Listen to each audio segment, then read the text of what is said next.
നമസ്കാരം, JB ജംഗ്ഷനിലേക്ക് സ്വാഗതം. കഴിഞ്ഞ ദിവസം നമ്മോടൊപ്പം ഉണ്ടായിരുന്നത് കേരളത്തിന് മാതൃകയായ, ഒരുപക്ഷെ ഹൃദയത്തിൻ്റെ ഭാഷയിൽ സംസാരിക്കുന്ന ഒരു ഡോക്ടറായിരുന്നു. മറ്റാരുമല്ല, ഡോക്ടർ ജോസ് ചാക്കോ പെരിയപുരം. അദ്ദേഹവുമായിട്ടുള്ള സംഭാഷണം ഹൃദയത്തിൻ്റെ ഭാഷയിൽ തുടരുകയാണ്.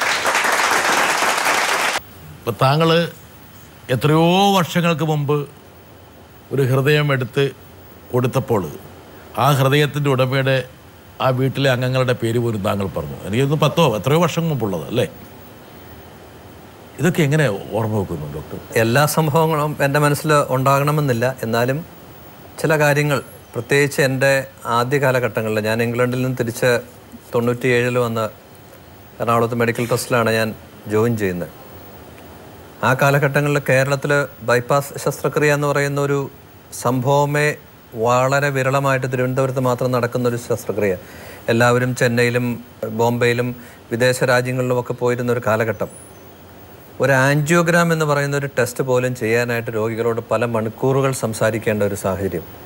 ബൈപ്പാസ് വേണമെന്നൊരു പേഷ്യനോട് പറഞ്ഞ് സംസാരിച്ച് കഴിഞ്ഞാൽ പിന്നെ ആ രോഗിയെ നമ്മൾ കാണുന്നില്ല. വർഷങ്ങൾക്ക് ശേഷം ചെന്നൈയിൽ പോയി ഡോക്ടർ KN ചെറിയാൻ ബൈപ്പാസ് ചെയ്തു എന്ന് പറഞ്ഞ് തിരിച്ചു വരുമ്പോൾ ഏതെങ്കിലും ഒരു ഒക്കേഷനിൽ വഴിയിൽ വെച്ച് കാണുമ്പോഴായിരിക്കും നമ്മളത് മനസ്സിലാക്കുക.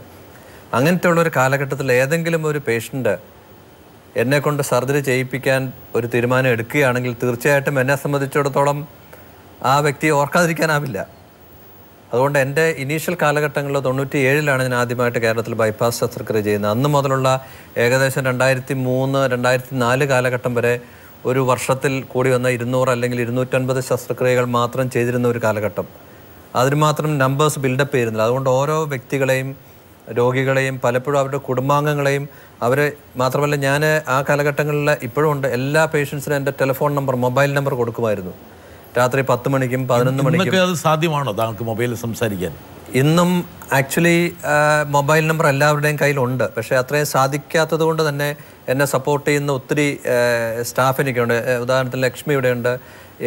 ഏത് പേഷ്യൻ്റ് എപ്പോൾ വിളിച്ചാലും പുള്ളിക്കാരത്ത് ഞാൻ സംസാരിക്കുന്നത് പോലെ തന്നെ എല്ലാ ഡീറ്റെയിൽസും കൊടുക്കും. ഡോക്ടറെ മിമിക്രി ചെയ്യാറുണ്ടോ? ഡോക്ടർ സംസാരിക്കുന്ന പോലെ തന്നെ സംസാരിക്കും എന്ന് പറഞ്ഞുകൊണ്ട് ഞാൻ ചോദിച്ചാൽ കേട്ടോ. അതുപോലെ ഞങ്ങളുടെ PRO രാജേഷ്. എന്താ ഡോക്ടറെ കുറിച്ച് രാജേഷിനുള്ള ഒരു ഇത്? ഈ ചരിത്ര സംഭവമായിട്ട് ബന്ധപ്പെട്ടിട്ട് പോകുമ്പോൾ ഹൃദയമടങ്ങിയ പെട്ടി എൻ്റെ കയ്യിലേക്കാണ് സാർ തരുന്നത്, വിമാനത്താവളത്തിൽ വെച്ചിട്ട്. താങ്കൾ ഉദ്ദേശിക്കുന്ന നമ്മൾ ആ എയർ ആംബുലൻസ്? ആ സമയത്ത് സാധാരണ രീതിയിലാണെങ്കിൽ നമ്മൾ പെട്ടെന്ന് വികാരങ്ങൾക്ക് അടിമപ്പെട്ടു പോകുമായിരുന്നു. പക്ഷേ ഇങ്ങനെയുള്ള സാഹചര്യങ്ങളിൽ വൈകാരികമായി ചിന്തിക്കാതെ ക്രിയാത്മകമായി പ്രവർത്തിക്കണമെന്ന് ഞങ്ങളെ പറഞ്ഞു പഠിപ്പിച്ചിട്ടുണ്ട് സാറ്. അതുകൊണ്ട് ആ പെട്ടി താഴെ വീഴാതെ ഹോസ്പിറ്റലിൽ എത്തിക്കാൻ സാധിച്ചു. രാജേഷ് ആ പെട്ടിയെ താങ്ങി പിടിച്ചു. രാജേഷ്, അതായത് ഡോക്ടർക്ക് അങ്ങനെ പറയാൻ പറ്റും. ഡോക്ടർ ആയതുകൊണ്ട് തന്നെ അതിൻ്റെ ഒരു എക്സ്പെർട്ടൈസ് ഉണ്ട്. അതായത് അല്പം നിസ്സംഗതയോടെ ഇങ്ങനെയുള്ള കാര്യങ്ങളെ വീക്ഷിക്കാൻ വേണ്ടിയുള്ള പ്രാഗൽഭ്യമുണ്ട്. പക്ഷെ രാജേഷ് ഒരു സാധാരണക്കാരനാണ്. അതുകൊണ്ടാണ് സാർ അദ്ദേഹം പെരിയപ്പുറവും നമ്മളൊക്കെ ഈ ചെറിയപ്പുറമായിരിക്കും. എന്തായാലും അദ്ദേഹം, രാജേഷ് വളരെ ബുദ്ധിപരമായി ആ പുറത്തുള്ള സാധനം കൂട്ടിച്ചേർത്തിട്ടുണ്ട് പുള്ളിയാണ്. ഒരുപക്ഷെ മലയാള സമൂഹം ഏറ്റുപറയാൻ ആഗ്രഹിക്കുന്ന വാചകങ്ങളാണ് ടിനി പറഞ്ഞിരിക്കുന്നത്. ഒരാളും കൂടി വരണം. എത്രയോ വർഷങ്ങൾക്ക് മുമ്പ് തന്നെ അദ്ദേഹത്തിന് പത്മശ്രീയും പത്മഭൂഷണും ഒക്കെ ലഭിക്കേണ്ടതായിരുന്നു. അർഹത ആ സന്ദർഭത്തിൽ തന്നെ ലഭ്യമായിരുന്നില്ല.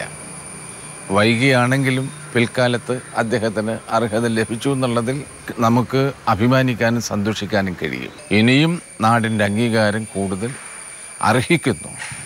അംഗീകാരം ആരോടും ചോദിക്കുകയോ അതിൻ്റെ പിന്നാലെ നടക്കുകയോ ചെയ്യുന്ന വ്യക്തിത്വമല്ല.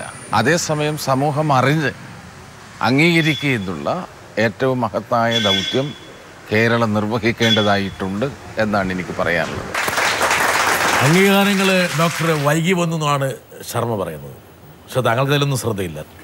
നമ്മൾക്ക് എപ്പോഴും അംഗീകാരങ്ങൾ ലഭിക്കാനായിട്ട് ഒരുപക്ഷെ ജീവിതത്തിൽ ഒത്തിരി കാത്തിരിക്കേണ്ടി വരും. ഞാൻ ഉദാഹരണത്തിന് 2011 പത്മശ്രീ കിട്ടിയപ്പോഴത്തേക്ക് ഞാൻ രാഷ്ട്രപതി ഭവനിൽ ജെയിമി ഞങ്ങളെല്ലാവരും ഉണ്ടായിരുന്നു. അത് കഴിഞ്ഞ് ഞാൻ നോക്കിയപ്പോഴത്തേക്ക് I was one of the youngest person who got Padmashri. Of course Jayaram ഉണ്ടായിരുന്നു. പക്ഷേ അവിടെ പത്മശ്രീ, പത്മഭൂഷൺ കിട്ടിയവരെല്ലാവരും എന്നെക്കാളും 10-15 വർഷങ്ങൾക്ക് ശേഷമുള്ള വ്യക്തികളായിരുന്നു.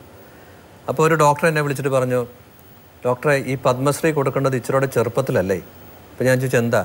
അങ്ങനെ കൊടുത്താലല്ലേ ഇവർക്ക് വീണ്ടും വലിയ വലിയ കാര്യങ്ങൾ ചെയ്യാനുള്ള ഒരു ആയുസ് ലഭിക്കത്തുള്ളൂ. അതെ, തീർച്ചയായിട്ടും അംഗീകാരങ്ങൾക്ക് പുറകെ പോകുന്നില്ല എന്നിരുന്നാൽ തന്നെയും ഓരോ അംഗീകാരങ്ങളും എന്നെ സംബന്ധിച്ചിടത്തോളം കൂടുതൽ കടമകളും ഉത്തരവാദിത്തങ്ങളും എനിക്ക് നൽകിയിട്ടുണ്ട്. ഒരുപക്ഷെ ഇവിടെ നമ്മൾ ഇത്രയും പേരെ പങ്കെടുപ്പിച്ചുകൊണ്ട് ഈ ഒരു ഷോ, ടെലിവിഷൻ്റെ ഭാഷ ഷോ എന്നാണ് ഞങ്ങൾ പറയുക, ഷോ നടത്തുമ്പോൾ എനിക്ക് തോന്നുന്നു ഡോക്ടറുടെ ഉത്തരവാദിത്വം വർദ്ധിക്കുകയാണ്.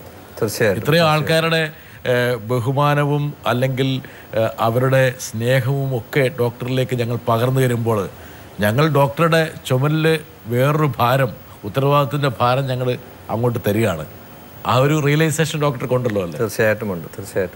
പക്ഷേ എങ്കിൽ പോലും താങ്കൾ പറഞ്ഞതുപോലെ അംഗീകാരങ്ങൾ സമയത്ത് വന്നാൽ മാത്രമേ കൂടുതൽ ഉത്തരവാദിത്തങ്ങൾ എടുക്കാൻ ഒരു വ്യക്തിയെ പ്രേരിപ്പിക്കുന്നുള്ളൂ.